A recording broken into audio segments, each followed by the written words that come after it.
আসসালামু আলাইকুম। আরেকটি ক্লাসে সবাইকে স্বাগতম। আজকে আমরা উচ্চারণের আরেকটি নিয়ম শিখব।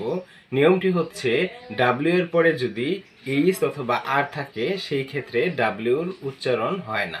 চলুন আমরা বোর্ডের দিকে লক্ষ্য করি এবং এক্সাম্পলগুলো খেয়াল করি। ডাব্লিউ প্লাস এইচ অর্থাৎ ডাব্লিউর পর যদি এইচ থাকে সেই ক্ষেত্রে আমাদের এই ডাব্লিউর উচ্চারণটা হবে না, এখানে শুধুমাত্র এইচ এর উচ্চারণটা হবে। এরকম আমরা 5টা এক্সাম্পল দিয়েছি।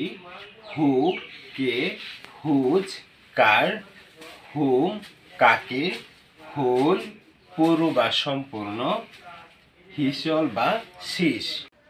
ডাব্লিউ এর পর যদি আর থাকে সেই ক্ষেত্রে ডাব্লিউটি সাইলেন্ট থাকে, অর্থাৎ ডাব্লিউর পর যদি আর থাকে এখানে ডাব্লিউ আমাদের সাইলেন্ট থাকে, অর্থাৎ ডাব্লিউ এর উচ্চারণ হয় না। এরকম আমরা 5টি এক্সাম্পল দিয়েছি। রাইট লেখা, রং ভুল, রিস্ট কবজি, তারপর দেয়া আছে র্যাপ মোড়ানো, রেক ধ্বংস।